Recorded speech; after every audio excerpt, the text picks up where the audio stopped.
નમસ્કાર દોસ્તો, સુપરફાસ્ટ તાજા સમાચારમાં તમારું સ્વાગત છે। દેશ, દુનિયા અને ગુજરાતના તાજા, મોટા અને સૌથી મહત્વપૂર્ણ સમાચાર જાણીએ તે પહેલા તમે ચેનલમાં નવા હોય તો ચેનલને જરૂરથી સબસ્ક્રાઇબ કરીને વિડીયોને લાઇક કરી દેજો। સૌથી પહેલા દોસ્તો આપણે વાત કરીએ તો આંબાલા પટેલનો ધડાકો તૈયાર રહેજો। થોડા દિવસોના વિરામ બાદ ફરી એક વખત મેઘરાજા તોફાની બેટિંગ કરી રહ્યા છે। તો હવામાન વિભાગના નિષ્ણાત આંબાલા પટેલે વધુ એક આગાહી કરી છે। તેમના જણાવ્યા પ્રમાણે આગામી 48 કલાક હજુ પણ ભારે છે। તો આ દરમિયાન રાજ્યમાં ભારે વરસાદની પણ શક્યતા છે। તો ખાસ કરીને દક્ષિણ ગુજરાતમાં તેમજ સૌરાષ્ટ્રમાં પણ 10 ઇંચ કરતાં વધારે વરસાદ પડવાની શક્યતા છે। તો સૌરાષ્ટ્રમાં પણ અતિભારે વરસાદ જોવા મળશે।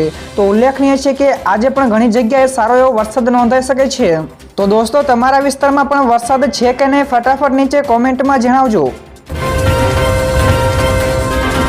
તો દોસ્તો, બીજા સૌથી મોટા સમાચાર સામે આવ્યા છે। છેલ્લા 24 કલાકમાં 165 કરતાં વધારે તાલુકાઓમાં વરસાદ જોવા મળ્યો છે। તો મેઘરાજા ફરી એકવાર મૂળમાં જોવા મળ્યા છે। તો જેને લઈને છેલ્લા 24 કલાકમાં 165 કરતાં વધારે તાલુકાઓમાં વરસાદ નોંધાયો છે। જેમાં સૌથી વધારે વ્યારામાં 10 ઇંચ જેટલો વરસાદ પડ્યો છે, જ્યારે સોનગઢમાં 6.5 ઇંચ વરસાદ, વિસાવદર અને ઘોઘામાં 6 ઇંચ, પાલિતાણા, વાપી, વલભીપુર, પારડીમાં પણ 4.5 થી 5 ઇંચ વરસાદ, જ્યારે વલસાડ અને ભાવનગરમાં પણ 4 ઇંચ જેવો વરસાદ વરસ્યો છે।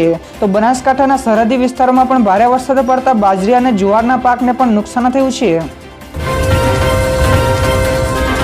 આગળ દોસ્તો, વધુ એક સૌથી મોટા સમાચાર મળ્યા છે। હરિયાણામાં ચૂંટણી માટે કોંગ્રેસનો મેનિફેસ્ટો જાહેર કર્યો છે। જ્યાં દોસ્તો કોંગ્રેસે હરિયાણામાં ચૂંટણી માટેના 40 જેટલા પાનાનો મેનિફેસ્ટો બહાર પાડ્યો છે। જેમાં કોંગ્રેસે મહિલાઓને દર મહિને 2,000 રૂપિયા, 25 લાખ રૂપિયાની સુધીની મફત સારવાર, સરકારી નોકરીઓમાં મહિલાઓને 33% સુધીનું અનામત, ખેડૂતોની દરેક ઉપજમાં MSP ઉપર ખરીદી થશે। તો આ સિવાય 2 લાખ સરકારી નોકરીનું પણ સર્જન કરાશે। તો સિવાય સરકારી વિભાગોમાં કોન્ટ્રાક્ટની ભરતી બંધ કરવામાં આવશે। તો સરકારી નોકરીમાં સ્પોટ ક્વોટા સહિતના શહીદ પરિવારોને 2 કરોડ રૂપિયા વગેરે જેવા વચનો પણ આપવામાં આવ્યા છે। તો દોસ્તો, તમારા મતે કોંગ્રેસ આ બધા વચનો પૂરા કરશે કે નહીં ફટાફટ નીચે કોમેન્ટમાં જણાવજો। ત્યારબાદ દોસ્તો, બીજા સૌથી અગત્યના સમાચાર સામે આવ્યા છે। અમેરિકામાં વાવાઝોડાની ભારે તબાહી, ઇમરજન્સી પણ જાહેર કરાઈ છે। જ્યાં દોસ્તો અમેરિકામાં હેલેન નામના વાવાઝોડાના કારણે 12 રાજ્યોમાં 49 જેટલા લોકોના મોત થયા છે। જેમાં Florida, Georgia, north Carolina, south Carolina, Virginia અને અલબામામાં ઇમરજન્સી પણ જાહેર કરાઈ છે। તો 12 રાજ્યોમાં 1 કરોડ ને 20 લાખ કરતાં પણ વધારે લોકો પ્રભાવિત થયા છે। તો ચક્રવાત હેલેન 225 કિલોમીટર પ્રતિ કલાકની ઝડપે ફ્લોરિડાના દરિયાકાંઠે ત્રાટક્યું હતું। તો હેલેને છેલ્લા 35 વર્ષમાં અમેરિકામાં ત્રાટકનાર ચોથું સૌથી મોટું વાવાઝોડું છે। ત્યારબાદ દોસ્તો, બીજા સમાચારની આગળ વાત કરવામાં આવે તો ફુલઝર નદી 2 કાંઠે વહી રહી છે। તો 18 ગામ તરફ જવાનો રસ્તો બંધ છે। જ્યાં દોસ્તો ભારે વરસાદના કારણે ફુલઝર નદી 2 કાંઠે વહેતી થતા રૌદ્ર સ્વરૂપ જોવા મળ્યું છે। તો આમ થતાં 18 ગામ તરફ જવાનો રસ્તો પણ બંધ થઈ ગયો છે। તો ભારે વરસાદના કારણે નાની પરબડીથી પસાર થતી ફુલઝર નદીમાં ઘોડાપૂર આવ્યું છે। તો નાની પરબડીથી જુનાગઢ, ચોકી, તોરણિયા, ભેંસણ સહિતના 18 જેટલા ગામ તરફ જવાનો રસ્તો બંધ થયો છે। તો ધોરાજીમાં ભારે વરસાદના કારણે જળબંબાકારની સ્થિતિ પણ જોવા મળી છે। તો આ સિવાય પશ્ચિમ સૌરાષ્ટ્ર તેમજ સૌરાષ્ટ્રમાં પણ ભારે વરસાદ વરસી રહ્યો છે। ત્યારબાદ દોસ્તો, બીજા સૌથી મહત્વપૂર્ણ સમાચાર સામે આવ્યા છે। નવરાત્રી અંગે હર્ષ સંઘવીનું મોટું નિવેદન। જ્યાં દોસ્તો નવરાત્રી પહેલા ખેલૈયાઓ માટે ખુશીના સમાચાર સામે આવ્યા છે। તો નવરાત્રીમાં ગરબા રમવા અંગે ગૃહ રાજ્યમંત્રી હર્ષ સંઘવીએ એક કાર્યક્રમમાં નિવેદન આપ્યું છે। તે અનુસાર આખી રાત ગરબા રમી શકાશે। જ્યાં દોસ્તો ગરબા રમતા કોઈ નહીં રોકી શકે। તો હર્ષ સંઘવીએ વિશેષમાં કહ્યું કે ગુજરાતીઓ 5 વાગ્યા સુધી ગરબા રમશે। તો લોકો જેટલા વાગ્યા સુધી ઈચ્છે છે ત્યાં સુધી ગરબા રમી શકશે। તો ખાસ કે અત્યાર સુધી તો રાત્રે 12 વાગ્યા સુધી જ ગરબા રમવાનો નિયમ રાખવામાં આવ્યો હતો। તો દોસ્તો, હર્ષ સંઘવીના આ નિવેદન વિશે તમારું શું નિવેદન છે ફટાફટ નીચે કોમેન્ટમાં અમને જણાવજો। ત્યારબાદ દોસ્તો, બીજા સૌથી મોટા સમાચાર મળ્યા છે। સૌરાષ્ટ્ર અને કચ્છમાં 1.5 વર્ષમાં 2.54 અબજથી વધુની વીજ ચોરી ઝડપાઈ છે। જ્યાં દોસ્તો PGVCL દ્વારા સૌરાષ્ટ્ર તેમજ કચ્છમાં 254 કરોડથી વધુની વીજ ચોરી પકડી પાડી છે। તો આ વીજ ચોરી સૌથી વધારે અંજારમાં થતી હોવાની માહિતી સામે આવી છે। તો પાવર ચોરી અટકાવવા માટે PGVCL દ્વારા નવું નેટવર્ક ઊભું કરવામાં આવ્યું છે। જેમાં ડ્રોન અથવા તો GPSનો ઉપયોગ કરવામાં આવશે। તો હાલ પ્રદેશમાં 59 લાખ વીજ ગ્રાહકોના મીટરનું GPS મેપિંગ કરવાનો નિર્ણય લેવામાં આવ્યો છે। તો જેથી હાલમાં 90% કામગીરી પૂર્ણ થઈ ગઈ છે। ત્યારબાદ દોસ્તો બીજા સૌથી મહત્વપૂર્ણ સમાચાર મળ્યા છે અંબાલા પટેલની વધુ એક આગાહી સામે આવી છે. તો વરસાદ ઘટતા ગરમીમાં વધારો થશે. જ્યાં દોસ્તો છેલ્લા 2 થી 3 દિવસથી ગુજરાતમાં ફરી એકવાર મેઘરાજા ધમરોળી રહ્યા છે. તો ઘણા વિસ્તારોમાં વરસાદ પડ્યો છે ત્યારે હવે ફરી એકવાર અંબાલા પટેલે મોટી આગાહી કરી છે, જેમાં તેઓએ જણાવ્યું છે કે વરસાદનું જોર ઘટશે, ત્યારબાદ ગરમીમાં વધારો થશે. તો વરસાદ ઘટતા જ ગરમીમાં વધારો જોવા મળશે. તે દરમિયાન રાજ્યના કેટલાક ભાગોમાં 34 ડિગ્રી સેલ્સિયસ પહોંચી જશે અને ગરમીમાં લોકોને પરસેવેથી રેબઝેબ પણ થઈ જશે.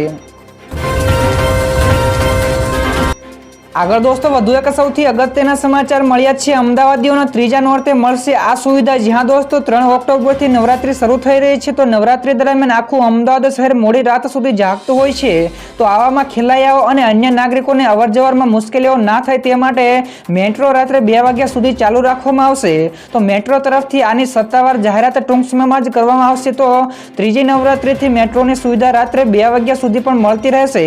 તો ગત વર્ષે પણ નવરાત્રીમાં આવો નિર્ણય લેવામાં આવ્યો હતો. ત્યારબાદ દોસ્તો આ સિવાયના બીજા સમાચારની આગળ વાત કરવામાં આવે તો દેશમાં 20 જેટલી નદીઓને એક કરવા માટેના પ્રયાસો. જ્યાં દોસ્તો સુરત ખાતે કેન્દ્રીય જળશક્તિ મંત્રી સી.આર. પાટીલના હસ્તે 210 બોરિંગ વોટર રિચાર્જિંગનો શુભારંભ કરાવ્યો હતો. તો આ પ્રસંગે કેન્દ્રીય મંત્રી સી.આર. પાટીલે જણાવ્યું હતું કે રાજસ્થાન અને અમારા અધિકારીઓ એક MOU પર સહી કરી છે, જેના અંતર્ગત 2 રાજ્ય મધ્યપ્રદેશ અને રાજસ્થાનની 20 જેટલી નદીઓને લિંક કરવામાં આવશે. તો આ કામ પૂર્ણ થશે ત્યાર પછી ગુજરાત, કર્ણાટક અને તેલંગાણાની પણ અનેક નદીઓને જોડવામાં આવશે. ત્યારબાદના દોસ્તો બીજા સૌથી મહત્વપૂર્ણ સમાચાર. હવે પેટ્રોલ અને ડીઝલ થઈ જશે સસ્તું. જ્યાં દોસ્તો બ્લૂમબર્ગના રિપોર્ટ અનુસાર ગઈકાલે આંતરરાષ્ટ્રીય બજારમાં બ્રેન્ટ ક્રૂડ $71.05 પ્રતિ બેરલ ઉપર આવી ગયું છે. તો આવી સ્થિતિમાં ઓઇલ કંપનીઓએ જંગી નફો કમાઈ રહી છે, પરંતુ અત્યાર સુધી કંપનીઓએ પેટ્રોલ અને ડીઝલ સસ્તું કર્યું નથી. તો ઘટેલા ભાવ જોતા ગ્રાહક પેટ્રોલ અને ડીઝલના ભાવ સસ્તા થવાની રાહ જોઈ રહ્યા છે. જો આમ થાય તો મોટા લાભો ગ્રાહકોને મળી શકે છે. ત્યાર પછી દોસ્તો આગળ વધુ એક સૌથી મોટા સમાચાર મળ્યા છે. રાજકોટની મનપાની બલિહારી. જ્યાં દોસ્તો 1350 કરોડનો વેરો બાકી છે. તો રાજકોટ મનપા દ્વારા છેલ્લા થોડા સમયથી વેરા વસૂલાતની કામગીરી કરવામાં આવી રહી છે. તો આ ક્રમમાં 50,000 જેટલી નોટિસો પણ આપવામાં આવી છે. જોકે નાના લોકો પાસેથી વેરા વસૂલતું તંત્ર મોટા માથા અને સરકારી ઓફિસો સામે વામણું પુરવાર થાય છે. તો માહિતી પ્રમાણે રાજકોટમાં મિલકત અને પાણી વેરાના 1350 કરોડથી વધારે રૂપિયા વસૂલવાના બાકી છે. તો સામે રાજકોટ મનપાનું બજેટ પણ 2800 કરોડ છે, જેથી મનપા ઉપર સવાલો પણ ઉઠી રહ્યા છે. ત્યાર પછી દોસ્તો ફટાફટ આ સિવાયના બીજા સમાચારની વાત કરવામાં આવે તો રાહુલ ગાંધી હરિયાણામાં પદયાત્રા કરશે. જ્યાં દોસ્તો કોંગ્રેસ સાંસદ રાહુલ ગાંધી હરિયાણામાં પદયાત્રા કરવાના છે. તો ચૂંટણીના પ્રચારના છેલ્લા તબક્કામાં તેઓ 25 થી લઈને 30 વિધાનસભા ક્ષેત્રોમાં પ્રચાર કરશે. તો આ યાત્રા રાહુલ ગાંધીની બીજી ભારત જોડો યાત્રાની માફક હશે. તો જેમાં તેઓ પદયાત્રા પણ કરશે, જેમાં રાહુલ ગાંધીની પદયાત્રામાં અનેક વાહનો પણ સામેલ થશે. તો આ યાત્રા રવિવારે 30 સપ્ટેમ્બરથી પ્રચારના છેલ્લા દિવસે 3 ઓક્ટોબર સુધી ચાલશે. તો પ્રિયંકા ગાંધી પણ રાહુલ ગાંધી સાથે જોવા મળશે. ત્યાર પછી દોસ્તો બીજા સૌથી મહત્વપૂર્ણ સમાચાર સામે આવ્યા છે. સરકારી બેંકોમાં કર્મચારીઓ ઘટ્યા અને ખાનગી બેંકોમાં વધ્યા છે. જ્યાં દોસ્તો કોરોના બાદ સરકારી બેંકોએ કર્મચારીઓની સંખ્યામાં ઘટાડો કર્યો છે, જ્યારે ખાનગી બેંકોમાં વધારો થયો છે. તો RBIના અહેવાલો અનુસાર વર્ષ 2019-20માં સરકારી બેંકોમાં 7,70,409 જેટલા કર્મચારીઓ હતા, જે હવે ઘટીને 7,64,679 થયા છે. તો આ દરમિયાન ખાનગી બેંકોમાં કર્મચારીઓની સંખ્યા 5,54,950 થી વધીને 8.46 લાખ થઈ છે. તો 2020માં SBIમાં 2.49 લાખ કર્મચારીઓ હતા, જે હવે ઘટીને 2.32 લાખ થયા છે. ત્યારબાદના દોસ્તો બીજા સમાચારની ઝડપથી વાત કરવામાં આવે તો સોમનાથમાં સૌથી મોટું ડિમોલેશન. જ્યાં દોસ્તો સોમનાથમાં તંત્ર દ્વારા મેગા ડિમોલેશનની કામગીરી હાથ ધરવામાં આવી છે. તો 36 થી વધારે JCB મશીનો, 50 થી વધારે ટ્રેક્ટરો, 5 જેટલા હિટાચી મશીનો તેમજ 10 જેટલા ડમ્પરો સહિતના સાધનો સાથે ગેરકાયદેસર બાંધકામો તેમજ દબાણોને દૂર કરવામાં આવી રહ્યા છે. તો સાથે જ 1200 કરતાં વધારે પોલીસ જવાનોને પણ ખડકી દેવામાં આવ્યા છે. તો કેટલાક ધાર્મિક સ્થળોના દબાણ પણ દૂર કરાયા છે. તો 70 જેટલા લોકોને પણ અટકાયત કરવાના સમાચાર સામે આવ્યા હતા. ત્યારબાદ દોસ્તો બીજા સૌથી અગત્યના સમાચાર મળ્યા છે પીએમ મોદીનું મોટું નિવેદન, કહ્યું કે જમ્મુ કી यहीं પોકર આ રહી है ભાજપા સરકાર। જ્યાં દોસ્તો જમ્મુમાં એક સભામાં સંબોધિત કરતા વખતે પીએમએ કહ્યું કે 8 ઓક્ટોબરે માતાની નવરાત્રિના દિવસે ચૂંટણીના પરિણામો આવવાના છે, તો આપણે બધા માતા વૈષ્ણોદેવીના છાયામાં મોટા થયા છીએ અને 12 ઓક્ટોબરે વિજયાદશમી પણ છે, તો આ વખતની વિજયાદશમી આપણે બધા સાથે શુભ શરૂઆત વાળી હશે। તો જમ્મુ, સાંબા, કઠુઆ બધે જ એક સૂત્ર ગુંજી રહ્યા છે, જેમાં જમ્મુ કી અહીં પોકર આ રહી है ભાજપા સરકાર તેમ જણાવ્યું હતું।